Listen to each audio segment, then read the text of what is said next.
You're reading the instructions of an electronic device you've just bought. What should you do in case of overheating?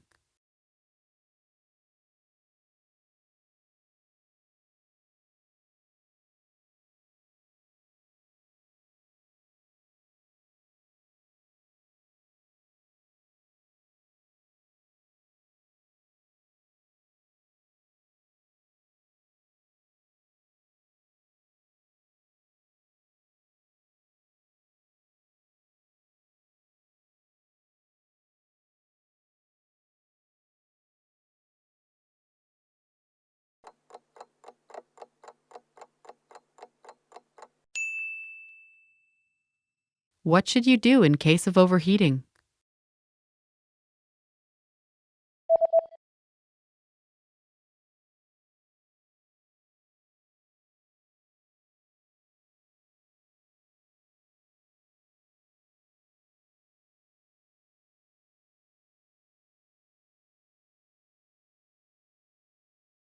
The manual says that if you notice the surface overheating, unplug the device immediately and allow it to cool down before handling again.